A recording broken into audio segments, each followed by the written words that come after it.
নমস্কার বন্ধুরা, প্রতিমা রান্নাঘরে সব বন্ধুদেরকে স্বাগত জানিয়ে শুরু করছি আজকের রেসিপি। আজকে আমি ফুলকপির ডাঁটা দিয়ে দুর্দান্ত একটা রেসিপি তোমাদের সাথে শেয়ার করব। তার জন্যে একটা ফুলকপির সম্পূর্ণ ডাঁটাগুলো আমি ভেঙে নিচ্ছি। আমার এই সম্পূর্ণ ডাঁটাগুলো লাগবে, তোমাদের যতটা প্রয়োজন তোমরা ততটা নিও, কিন্তু রেসিপিটা এতটা টেস্টি হয় অল্প বানালে কিন্তু কম পড়ে যাবে।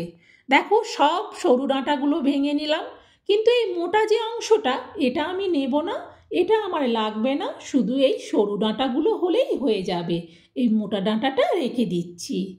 এবার এই ডাঁটা আর পাতাগুলো আমি ছোট ছোট করে কেটে নেব, কারণ রেসিপিটার জন্যে ডাঁটাগুলো বড় বড় রাখলে অসুবিধে হবে, সেই জন্যে ডাঁটাগুলোকে ছোট ছোট করে কেটে নিচ্ছি। আমি এখানে ছুরির সাহায্যে কাটছি, তোমাদের যেটাতে সুবিধে হবে বটিতে কিংবা ছুরিতে তোমরা তোমাদের মতো করে কেটে নিও। এভাবে সুন্দর করে চটপট আমি ডাঁটাগুলো কেটে নিচ্ছি। বন্ধুরা কিন্তু কেউ স্কিপ করে দিও না। আমি তাহলে রেসিপিটাতে কি কি জিনিস মিশিয়ে করলাম তোমরা কিন্তু সেটা বুঝতে পারবে না, সেই জন্য বলছি পুরো রেসিপিটা দেখো, তোমাদের ভালো লাগবে। দেখো, সব ডাঁটাগুলো আমার কাটা হয়ে গেছে। এইভাবে ছোট ছোট করে সব ডাঁটাগুলো কেটে নেওয়ার পর এগুলোকে আমি ঝুড়ির মধ্যে তুলে নিচ্ছি। ঝুড়ির মধ্যে তুলে নেওয়ার পর বেশ ভালো করে জল পাল্টে পাল্টে কয়েকবার এগুলোকে ধুয়ে নেব। দেখো, আমি ধুয়ে নিয়ে একটা কড়াইতে নিয়ে নিয়েছি, এতে অল্প জল আছে আর দিয়ে দিচ্ছি হলুদ। এবার এই ডাঁটাগুলোকে আমি ভাপিয়ে নেব। খুব বেশি ডাঁটাগুলো সেদ্ধ করব না, জাস্ট একটু ভাপিয়ে নিতে হবে। ভাপানো আমার হয়ে গেছে। এবার আমি এর থেকে ঢাকনাটা সরাচ্ছি। প্রায় আমি 3 মিনিটের মতো এটা ভাপিয়েছি। এবার জলটা ঝাড়ানোর জন্যে ঝুড়ির মধ্যে ঢেলে দিচ্ছি। সুন্দরভাবে কিন্তু এটা ভাপানো হয়ে গেছে। দেখো, সেদ্ধ হয়নি, কিন্তু বেশ ভালো করে ভাপানো হয়ে যাবার পর এটা 2 মিনিটের মতো একটু ঠান্ডা হতে দিতে হবে।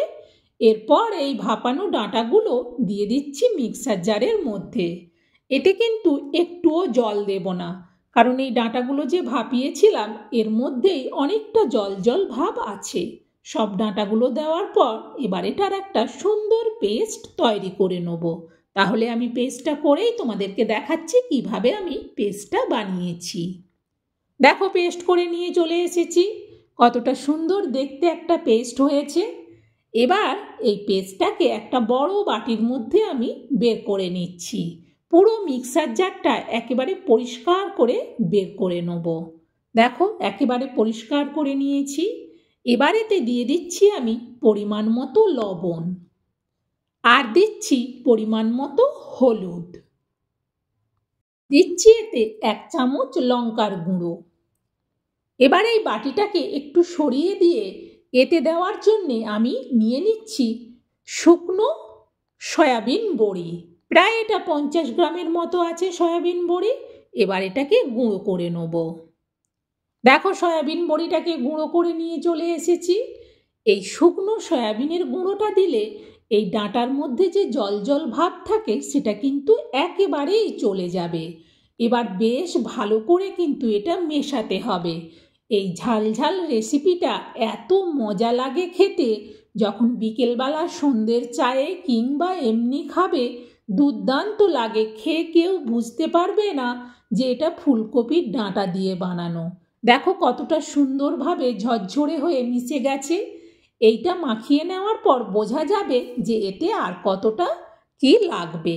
তাই দিয়ে দিচ্ছি পেঁয়াজ কুচি। আমি এখানে বড় সাইজের 2টো পেঁয়াজ কুচি দিলাম, আর দিয়ে দিচ্ছি কিছুটা কাঁচা লঙ্কা কুচি। তারপর আমি এখানে শুকনো বেসন নিয়েছি 4 চামচের মাপে 2 চামচ। পুরো বেসনটা দেওয়ার পর দিয়ে দিচ্ছি চালের গুঁড়ি 1 চামচ। এবার ভালো করে এইগুলোকে মেশাবো। এই জন্যে বন্ধুদেরকে বলেছিলাম স্কিপ করে দেখলে বুঝতে পারবে না যে আমি এতে কী কী জিনিস মিশিয়ে এই ফুলকপির ডাঁটা দিয়ে এত সুন্দর একটা টেস্টি রেসিপি শেয়ার করলাম তোমাদেরকে।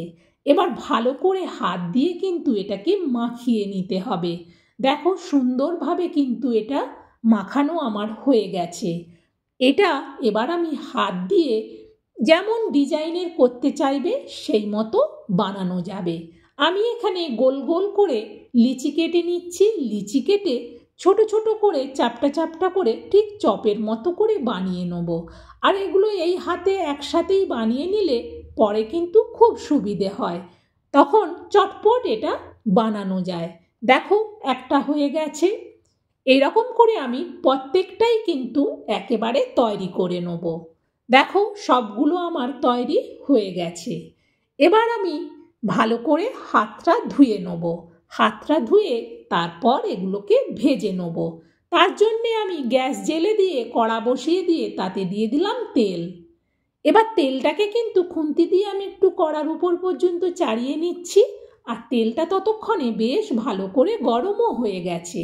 এবার তেলের মধ্যে দিয়ে দিচ্ছি একটা একটা করে বড়াগুলো। এই তেলটা যতটা আছে এই তেলটার মধ্যে যতগুলো ধরবে ততগুলোই দিলাম। প্রায় আমি 2 মিনিটের মতো অপেক্ষা করার পর এবার বড়াগুলোকে উল্টে দিচ্ছি। সাথে সাথে একেবারেই উল্টানো যাবে না, কারণ এগুলো ভেঙে যাবে তাহলে। আর গ্যাসের ভলিউমটাকে এই সময় আমি মিডিয়ামে রেখেছি। মিডিয়ামে রেখে এই বড়াগুলোকে ভালো করে উল্টে পাল্টে কিন্তু ভেজে নেব একেবারে মুচমুচে করে।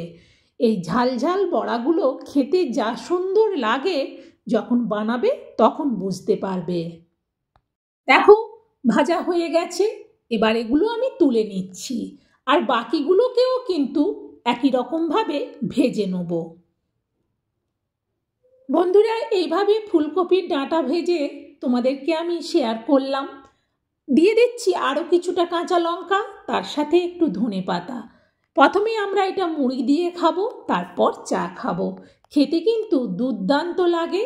এই ফুলকপির ডাঁটা দিয়ে এই ঝাল ঝাল বড়ার রেসিপিটা আমি তোমাদেরকে শেয়ার করলাম। তোমাদের কেমন লাগলো সেটা অবশ্যই কমেন্টে জানিও। আরও রেসিপি দেখতে চাইলে আমার চ্যানেলটাকে সাপোর্ট করে আমার পাশে থেকো। আমার জানা রেসিপিগুলো তোমাদেরও ভালো লাগবে। আর বন্ধুরা, ভালো লাগলে একটা লাইক অবশ্যই দিও। আজকের মতো বিদায় নিচ্ছি, আবার পরে দেখা হবে।